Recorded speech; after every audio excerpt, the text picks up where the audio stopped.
Good morning બધાને। તો અમે સવારમાં નીકળી ગયા છીએ 6 વાગે જીમ માટે। તો મિત્રો પહોંચી ગયા જીમ। અમે જીમ જઈને કરશું ચાલુ, રનિંગ ચાલુ થઈ ગઈ મિત્રો। રનિંગ પછી અમે ચાલુ કરી સાયકલિંગ ચાલુ કરી અને બીજી એક બે કસરત અમારી જે રહી ગઈ હતી એ ચાલુ કરી, કસરત કરી અને પછી અમે ફ્રી થઈ અને પછી અમે નીકળી ગયા ઘર માટે। ઘરે પહોંચી ગયા અને નાહી ધોઈને તૈયાર થઈ અને નીકળી ગયા અમે પછી શોરૂમ માટે નીકળી ગયા। હું અને અમારા સુંદરભાઈ બે શોરૂમ નીકળી ગયા અને પહોંચી ગયા શોરૂમે। તો હવે શોરૂમ ચાલુ કરીએ એની પહેલાં એકવાર પૌવાની મુલાકાત લઈ લઈએ, ચા પાણી નાસ્તો કરી લઈએ। પછી ફુલાર લઈ આવ્યા શોરૂમ માટે। ફુલાર લઈ અને શોરૂમ પહોંચ્યા ત્યારે સુંદરભાઈ શોરૂમ સાફ સફાઈ કરી નાખ્યું હતું કમ્પ્લેટ। આ અમારી રેડીમેડવાળી શોરૂમ અને આ અમારી શૂઝવાળો શોરૂમ જોઈ લો મિત્રો।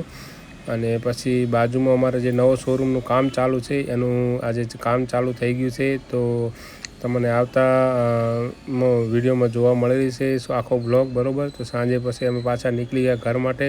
તો જોતા